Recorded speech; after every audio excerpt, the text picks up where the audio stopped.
Hello everyone. Welcome to this jointly hosted webinar by Paladion and Frost & Sullivan on how to use the MDR framework for advanced threat discovery and remediation. Our speakers today are Michael Suby, VP of Research at Frost & Sullivan, and Vinod Vasudevan, Chief Technology Officer of Paladion.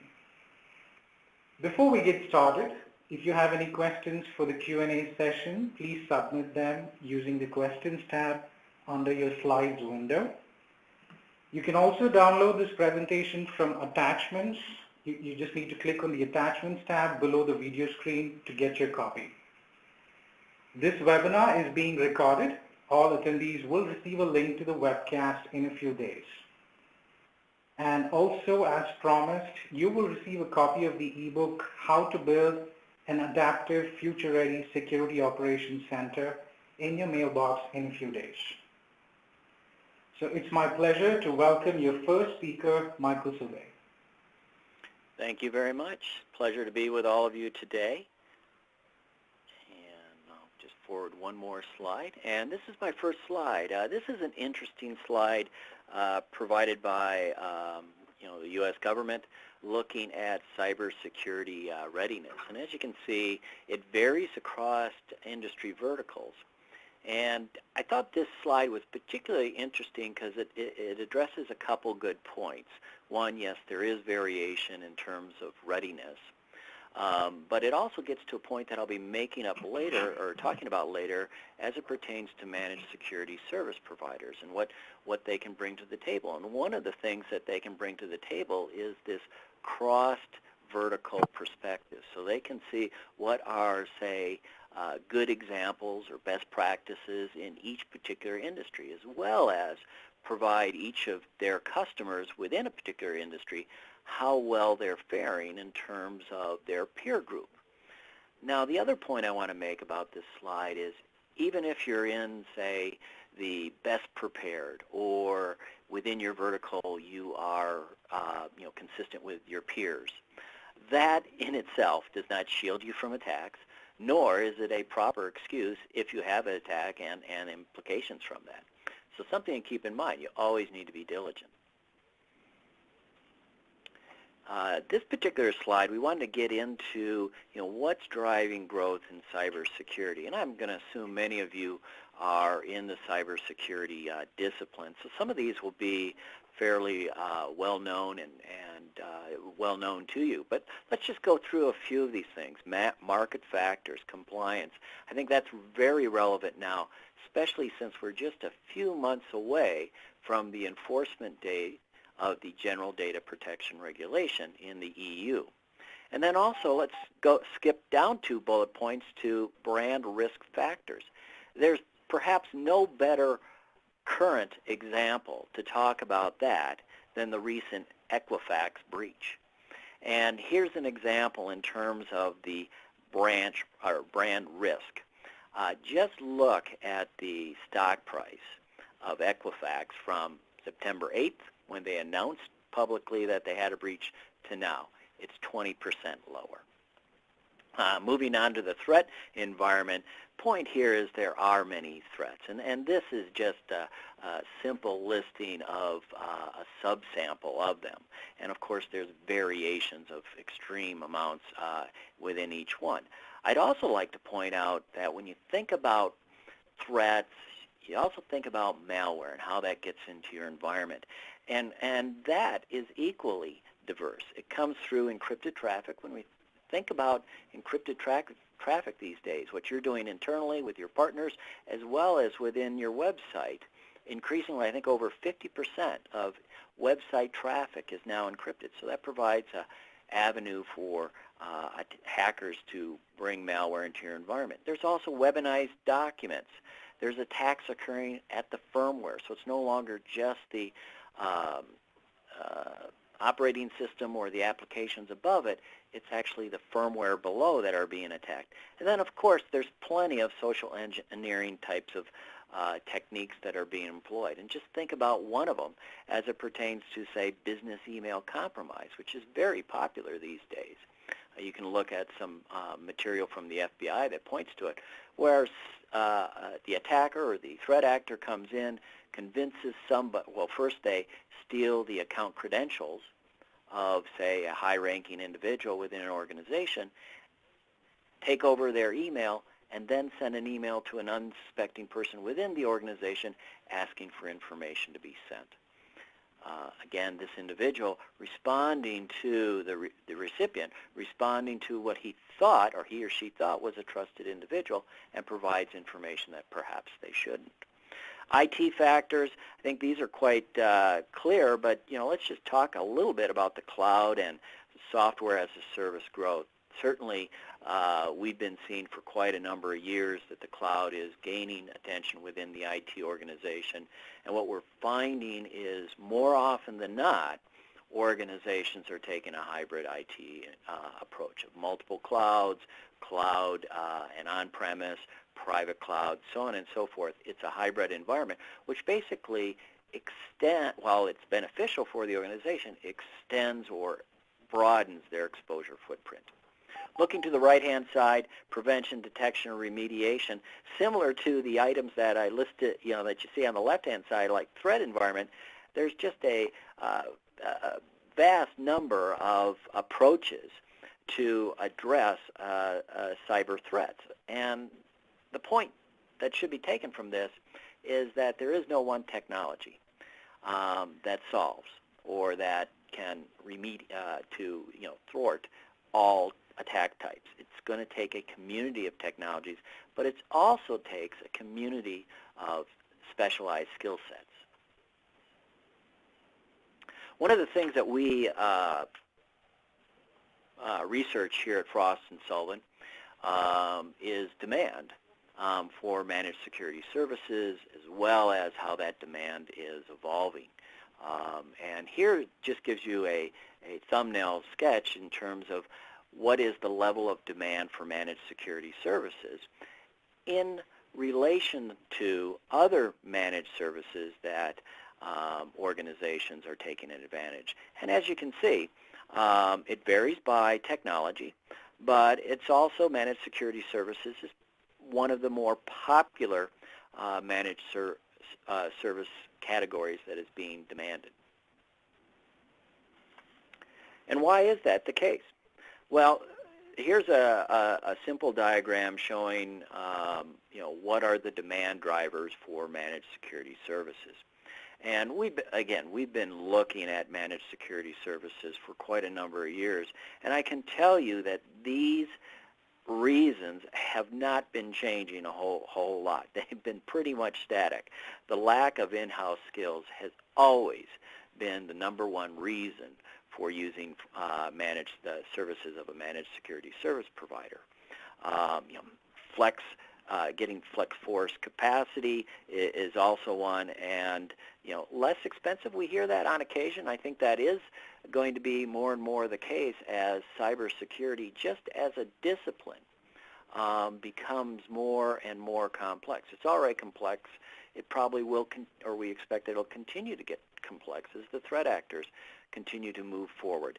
And so, building in-house capabilities is going to be expensive, and so there's an advantage on going with a managed security service provider to reduce your expenditures or to reduce your cost of cybersecurity. Just to give you a perspective on the pace at which managed security services are growing in North America, slightly more than 17% from 2015 to 2020. We're in the process right now of really looking at that, and I do believe, from the interviews that I've conducted so far, in speaking to a number of the major providers in North America, that double-digit growth, if not in some cases triple-digit growth, is pretty common. What are the trends affecting managed security service or demand for managed security services? Advanced analytics is a big part of it. And again, if you remember from one of my previous slides, I was talking about it takes a lot of technology and it takes a lot of skill sets. advanced analytics, machine learning, behavioral analysis are now becoming tools that managed security service providers, well, they have been using, but they continue to make greater investments in that. And investments that, say, a single company would be hard-pressed to replicate. Managed security service providers are differentiating themselves in a couple areas. These are just two. There's certainly more out there, but the platform. Are they supporting the delivery of their services, say, from a hosted model or cloud-based model, or is it primarily on technology, as in security technology appliances, dedicated and situated on the customer's prem? On the data, differentiation from the standpoint of what is the volume, what is the diversity of data that the service provider is collecting, and of equal importance, what is the speed and the accuracy that they can process this data to put it in force to support its clients in reducing their risk. Virtualizing data centers, I'll just say on item number 3, there's a big push in managed security services to make it more affordable. And virtualization is one of the key technologies that are being used not only to, say, improve the cost structure of delivering security services, but also making it more adaptable, scalable, and put it in a price model that could be more consumption-based rather than, say, a fixed long-term, multi-year term. And then finally, security risks, legal issues are rising, cloud, BYOD, software as a service, the list goes on, are all contributing to demand for managed security services. This gives just another snapshot of some of the many of the factors that are trending towards managed security services. And let me just call out a few of them. You see big data and analytics on the upper left-hand quadrant. I think that's, in my opinion, a very important one. And again, this is what I'm seeing managed security service providers making significant investments in that, to help them serve their customers better in 2 key areas: to improve their comprehensiveness and timeliness in discovering threats, and then improving their timeliness and customization in terms of taking that threat intelligence, those incidents intelligence, and putting it into actions to help their customers remediate the threats that that they're experiencing. Automation is another key element. It's not listed here, but I would say it crosses many of the aspects of the operations of managed security service providers.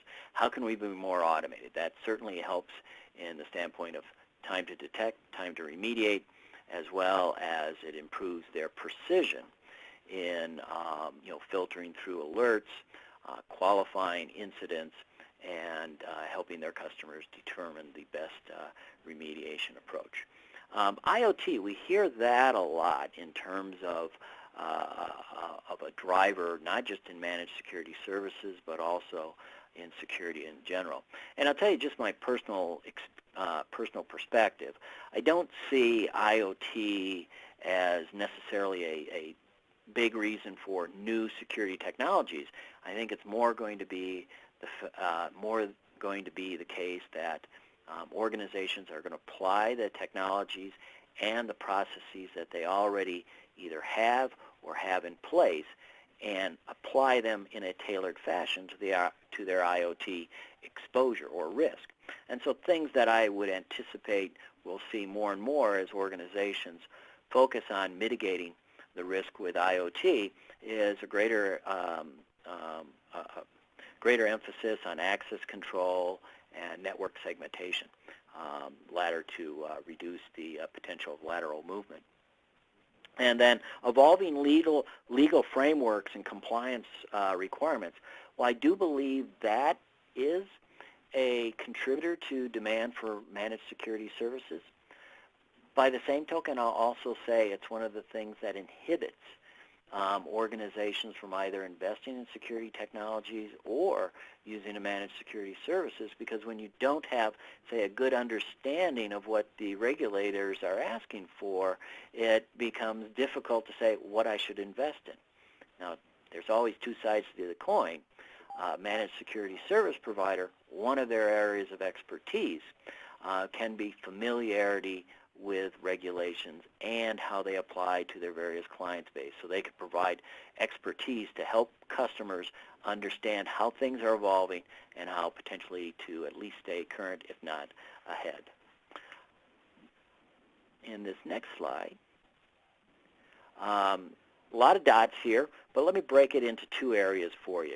What advances in security measures that enterprise have started to demand, either bringing it in-house or from a managed security service provider. So let me break it into two categories rather than go into each dot. The first two rows speak to finding and detecting threats. It's all about the time to find these things and comprehensiveness and the accuracy, reducing false positives in finding threats. The bottom row deals with action, taking qualified and timely responses to the threats that have previously been qualified.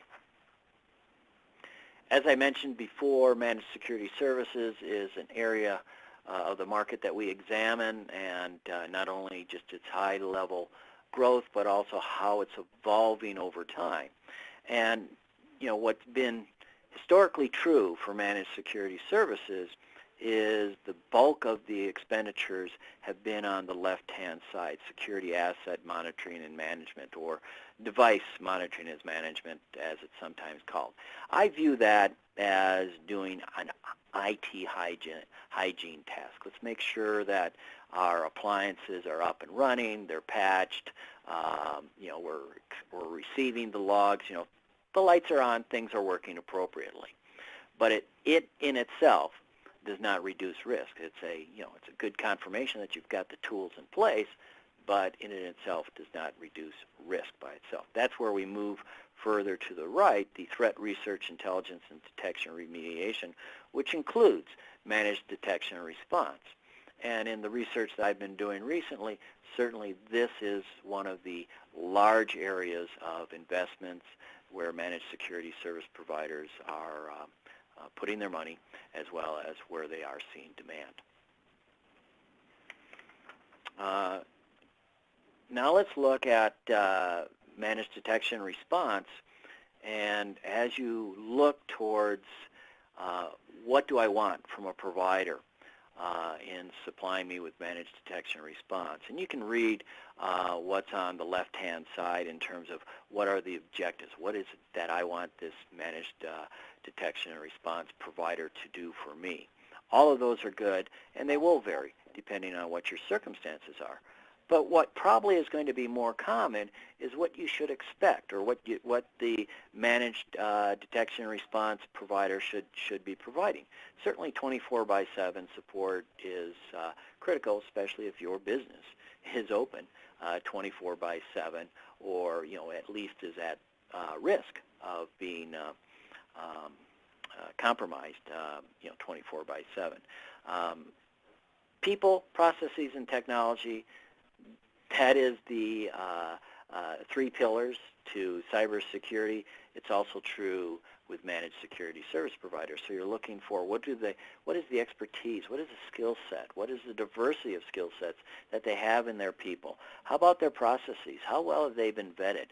To what extent are they automated? How do I make sure that they're highly scalable so that attacks against one customer does not minimize the attention that I'm getting from the managed security service provider? And of course, are they using the appropriate technologies and perhaps best-in-class technology?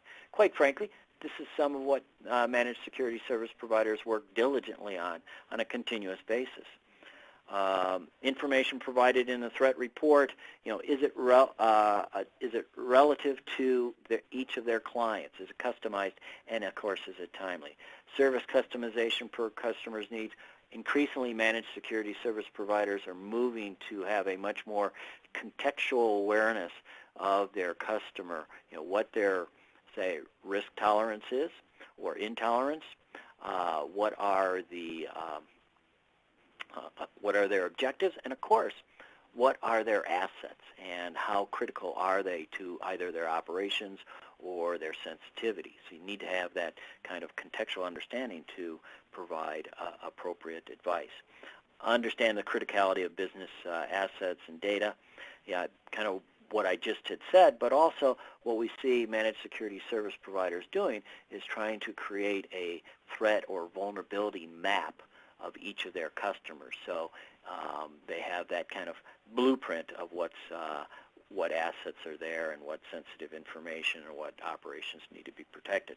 And experience and reputation is certainly key, particularly if you think about the previous slide where I was saying that the market is pivoting from one that's dominated by, in terms of revenue spend, on asset management and monitoring, which could be, say, fairly easy to track. Was, what was the uptime of the device? How quickly were updates put into the device? How quickly were policies configured? So on and so forth, kind of routine activities, versus say, how well did you help me reduce a risk? It gets to be a little bit more subjective than objective. And so a good gauge is to look at the experience and the reputation and the tenure of the managed security service provider. Managed detection and response is part of a next generation security operations center. Things that you want to make sure that you consider of your MDR provider, and how well does it align with you in these key areas: mission and objective, strategy, your environment. Everybody's environment is slightly different, and so it's how does it couple with what you have? The team that you have, are you looking to augment?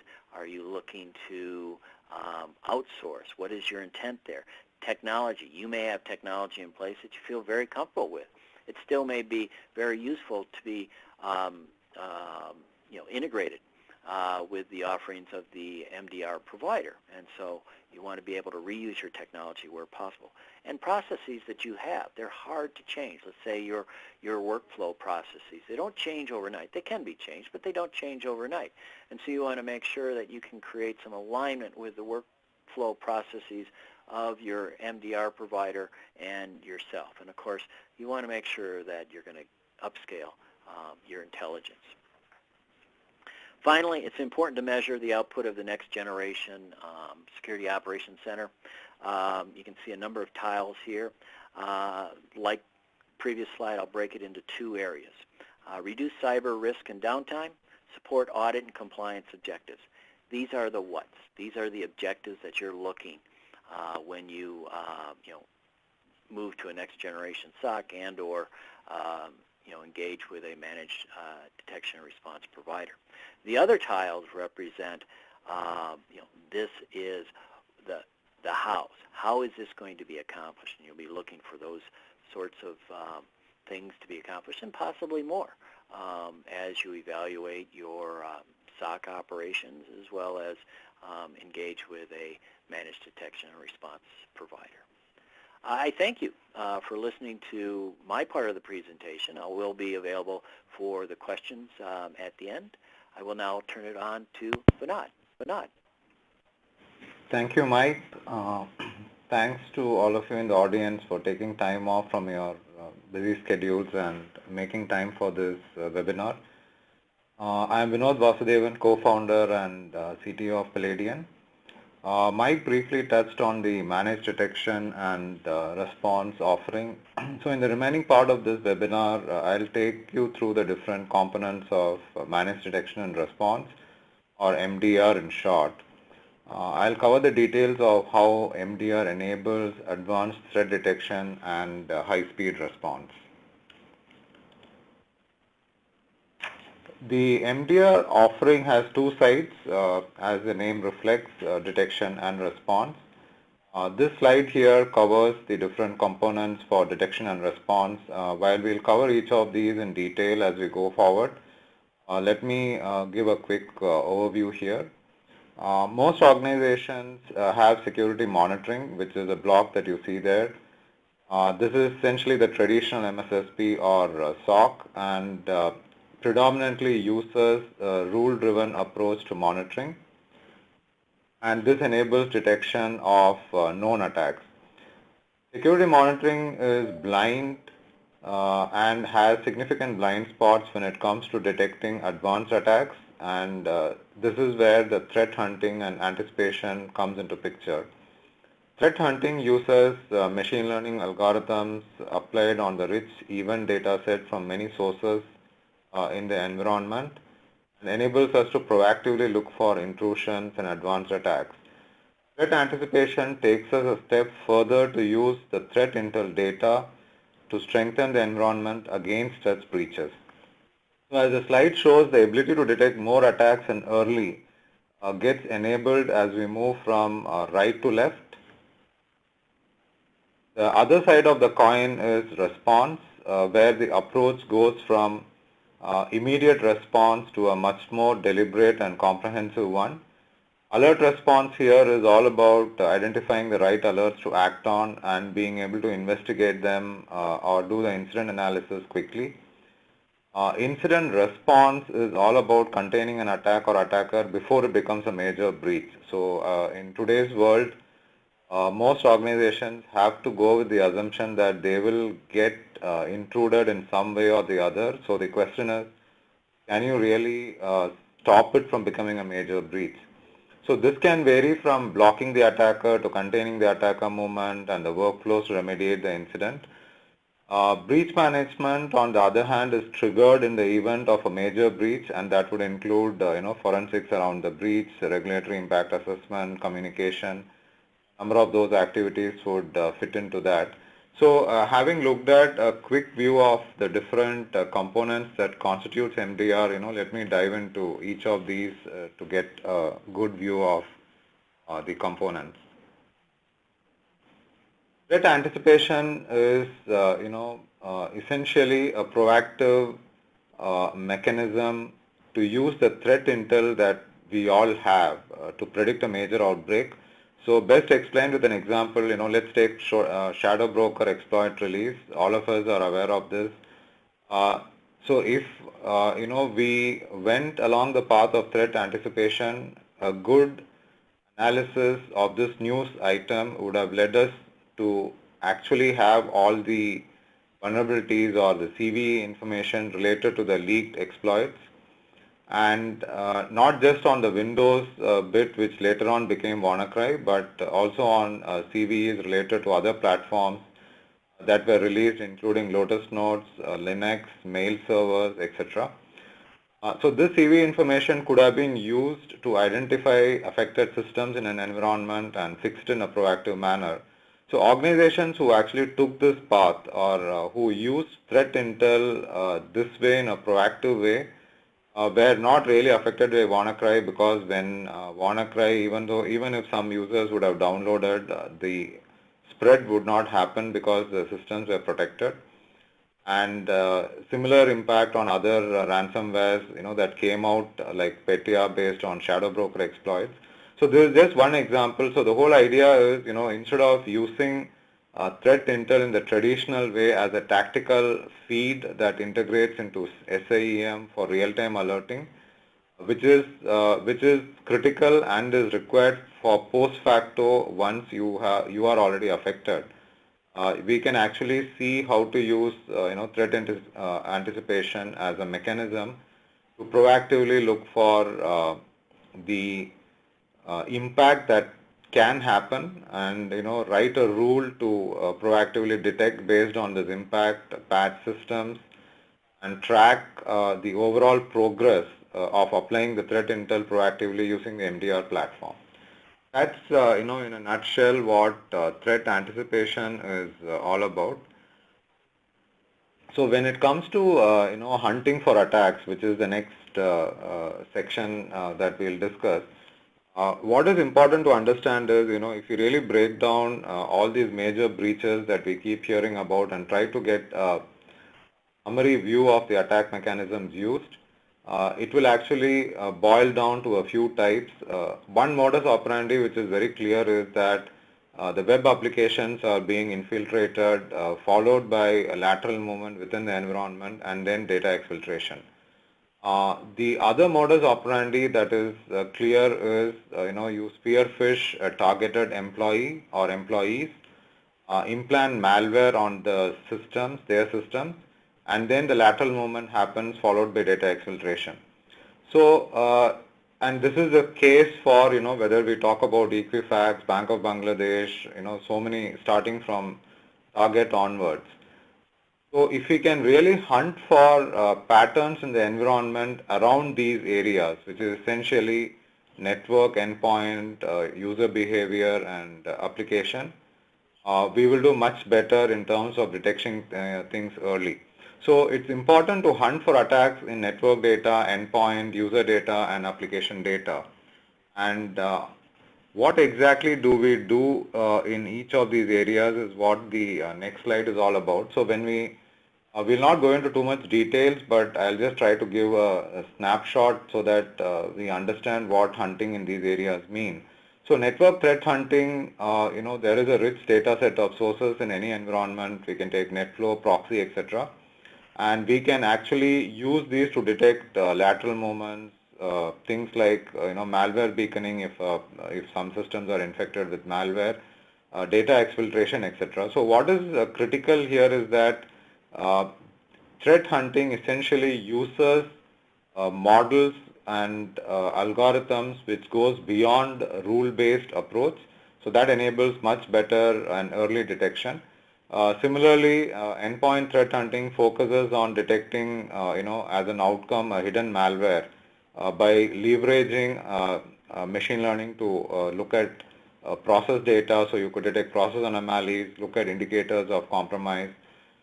User behavior again, is an area where we can do hunting using Active Directory logs. The outcomes could be account takeovers, that have happened with advanced malware or backdoors. A new emerging area which is becoming really critical is application threat hunting. The focus here is not just on web applications, but also on the business application. Example could be a Swift application in financial services, which was essentially used in the compromise in Bank of Bangladesh. And another new emerging approach here is, WAFs traditionally deliver a lot of false positives. So how do we really have high fidelity detection using RASP agents, which is a new area, and then do hunting around the web application logs that gets collected, so that we can actually kind of break the modus operandi that is being typically used today.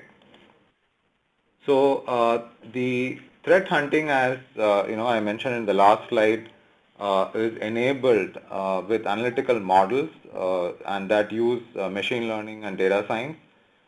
So in the case of our offering, for example, we have models that are mapped to different stages of the kill chain applied on many of these data sources we discussed. One of the tough challenges, as an example, that the industry is trying to solve today is on lateral movement, especially the lateral movement that happens in large user segments. One of the ways to solve this is to use NetFlow data. You can use NetFlow data to profile hosts that are talking to each other in these large user segments. And any change in this profile due to ransomware outbreak or an attacker movement within a certain user segment can be detected and alerted for. On a very similar note, we can detect the user data exfiltration by profiling the each user to the end sites and servers and endpoints that the users interact with, along with the data size of interaction, and any anomalies for a user or a set of users from this pattern in terms of data size, in terms of new endpoints communicated with can be detected. And another, a new way of applying data science is to, for example, the typical Active Directory logs for explicit credential login, etc.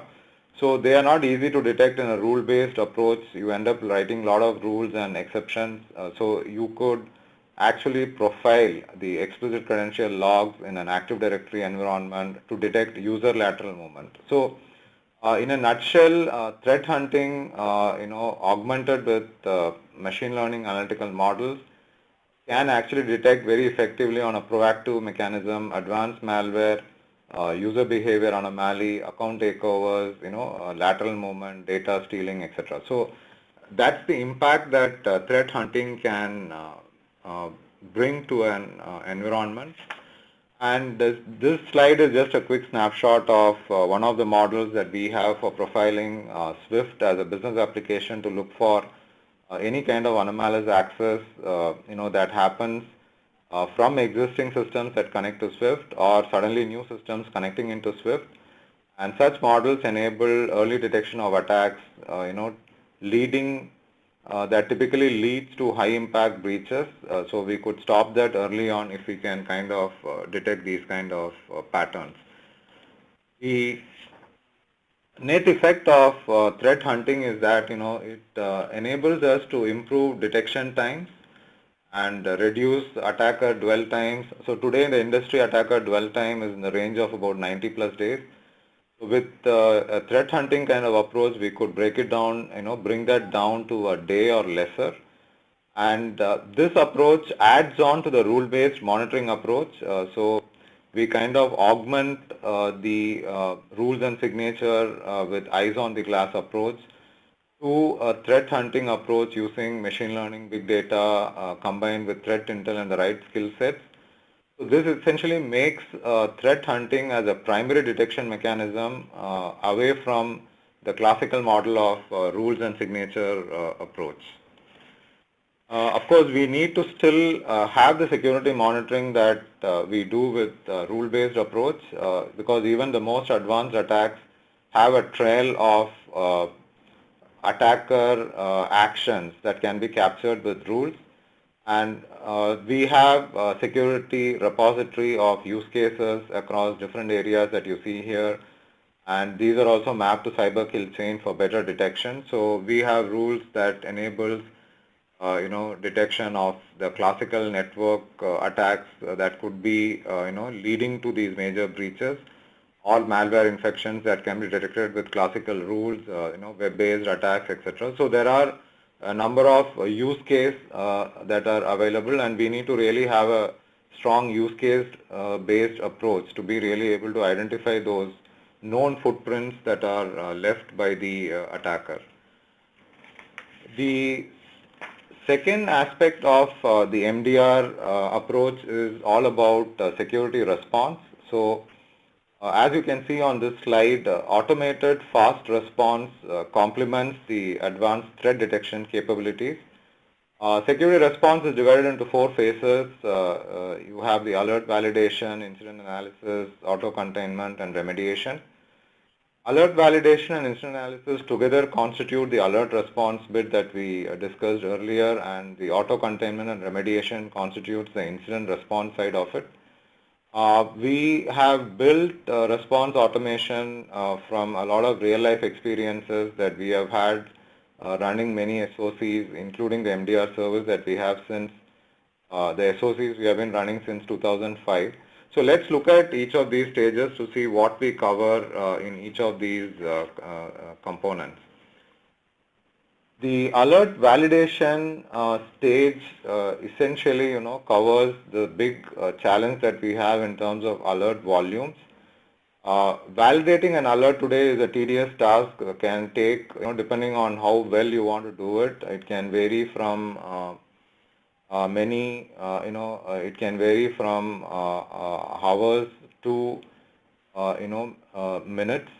And validating an alert and identifying an alert is definitely an important first step in detecting attacks in terms of responding to attacks leading to serious breaches. So in our MDR platform, every alert that is triggered from a detection algorithm gets evaluated for response, and then the output is further reviewed by analysts. So our platform has sophisticated models for triaging, users' contextual information on the asset, user, network, historical data, threat intel, and many user-defined rules. One simple example to take is, if an attack is happening on a low value asset, as is the case in many of the breaches that we have seen, the attack can start from a low value asset and then transition to the targeted assets. Our system will have profile of assets talking to each other. So we prioritize an attack even if it is on a low value asset if it is already talking to a high value asset. So because that way the attack propagation can be stopped. So alert validation is the first step towards a meaningful response. And the next stage is incident analysis, which needs to move as fast to contain the attack. So we have a one-touch investigation that automates the investigation process. So our platform will collect data and provide a single view for all of the data required during the investigation process. And there are inbuilt tools for investigation such as link analysis, tree maps. We have malware analyzers, packet analyzers. So it is, since it's built on a big data platform, all of the security data can be stored and synthesized fairly quickly. And the investigation process using this approach can be finished in a few hours, or in some cases in as less as less than 30 minutes, instead of many hours to days that it typically takes to do a really meaningful analysis. And we also have an agentless method to capture data from the endpoints to identify impact on assets. So in a nutshell, the investigation or incident analysis process can be concluded fairly quickly, and we can actually analyze the impact on an asset, the blast radius as a term that we use to identify how far and how quickly is this attack spreading, and also the characteristics of the threat actor and the threat, that is the threat, the profile of the attacker. All of that is, computed very quickly in the incident analysis that gets carried out. Once we determine that it is an incident, we need to have a mechanism to quickly contain and stop it from becoming a major breach. So in most organizations, when an incident actually hits, the most popular example being ransomware, all of the different teams start looking at what they should do, and very often it is left to the knowledge and skill set of the cybersecurity team to start acting on the incident. And most cases, this is not sufficient as a response. What we have done is we have standardized this approach with runbooks for scenarios of incidents. So for all our customers, we build more specific runbooks as we work with them. And with a runbook, you are sure that an incident will be investigated in a defined method and time, and it's not left to the chance or skill set of a person.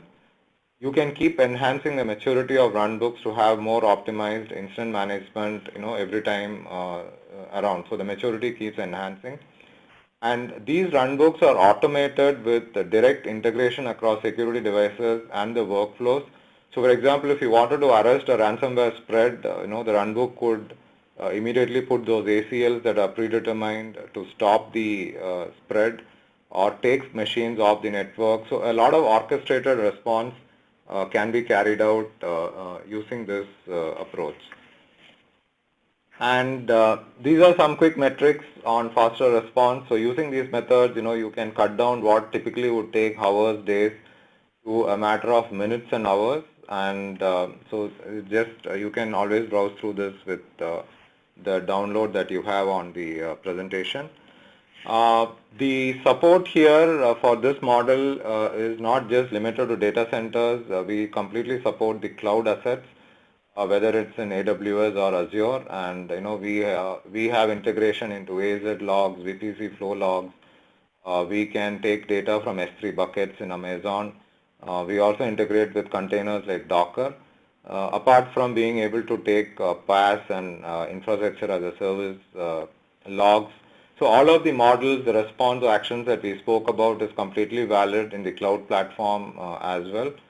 And needless to say, when we support data center and cloud, we also support the hybrid models.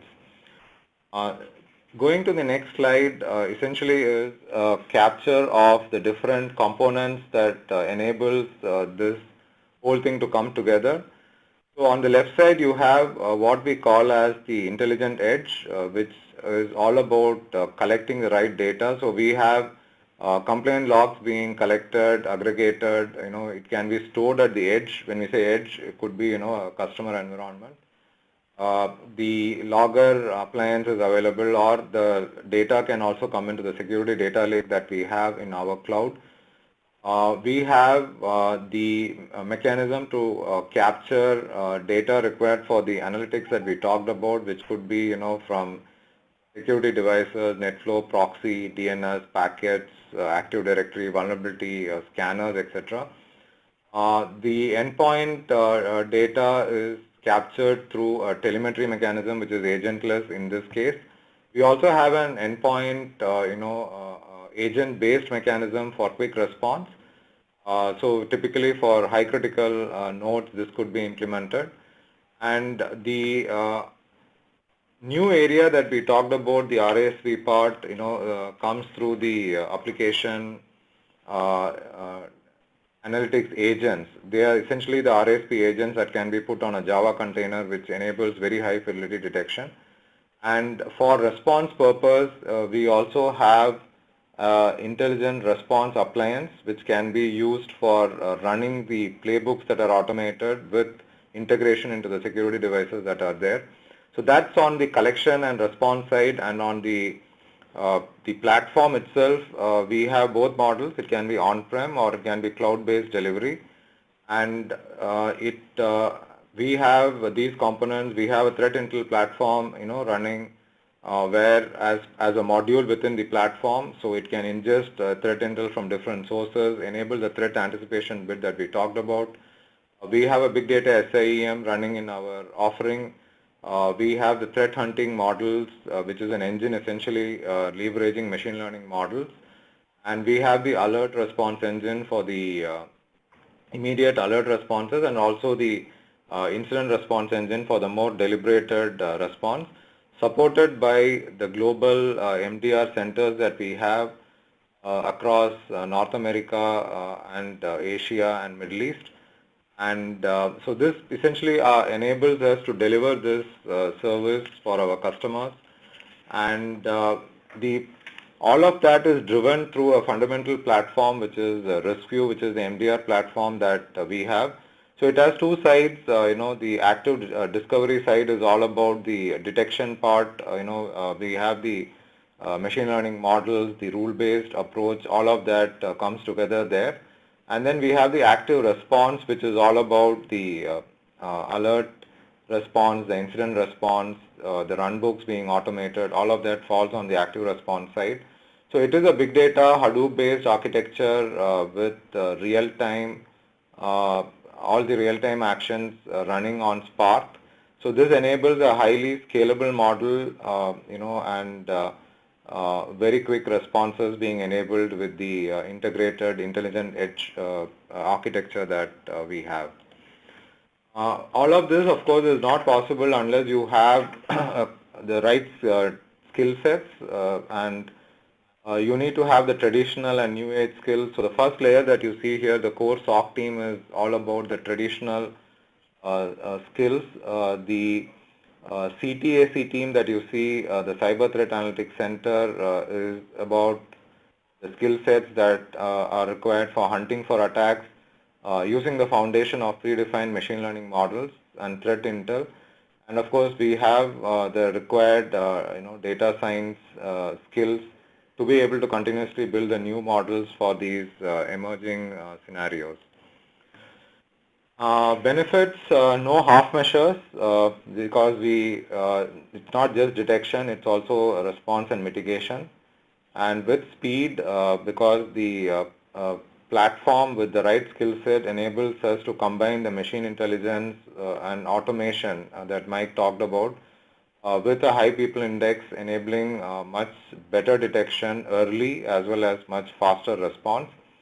And as a service offering, there is complete transparency. You have complete access into the platform, the deliverables, the approach we have taken, what did we analyze, what did we not analyze, and customers can also look into the model outputs, and use the platform almost like a service, or like a security analytics platform as a service.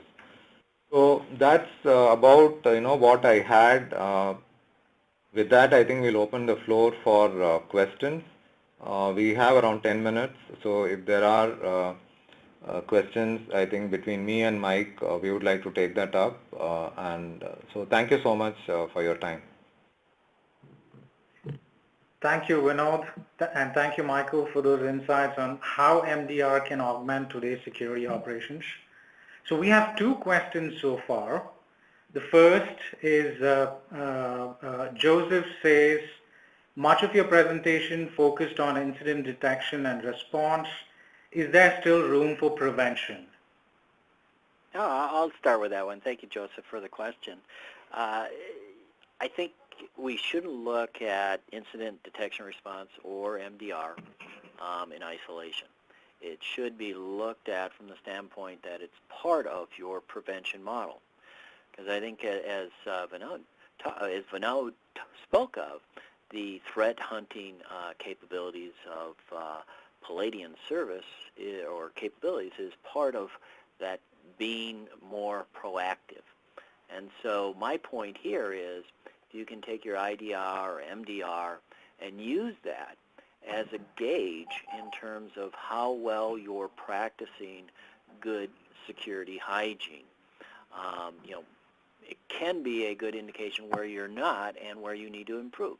Say, for example, there's scenarios that you're getting incidents related to vulnerabilities. And so the point here is perhaps your attention to being aware of your vulnerabilities and addressing your vulnerabilities isn't at the level that it should be. The same for lateral movement, as was spoken throughout this presentation, is there greater lateral movement than there should be, and is part of that because we're not practicing good least privilege access, or we haven't been segmenting the network or the environment in an appropriate manner or in the most appropriate manner. And then also perhaps there's plenty of credential abuse, account takeover. Well, perhaps that's a signal that there should be greater use of stronger forms of authentication than what is currently used. So again, my point here is, yes, there's room for prevention. You don't throw out what you have, but you can use IDR, MDR as a means for you to improve in a proactive manner and reactive manner as well your preventive stance. Yeah, I second that view. It's always about defense in depth. So I think we definitely need to continue with the good preventive measures that we have, and then the detection measures will anyway play a critical role along with response as we go forward. Yeah. Okay. Thanks again, Mike and Vinod. The next question we have is from Chris. Chris asks, what do you see as promising new security technologies? Yeah, Chris, that's another good question. I appreciate that one. I'll take a stab at that one because that's part of what we do in our research at Frost & Sullivan is not only see what's going on with current technologies and current markets, but also what might be coming on the horizon that would either augment or potentially in some cases replace current security technologies. And I'll call out three. One is deception.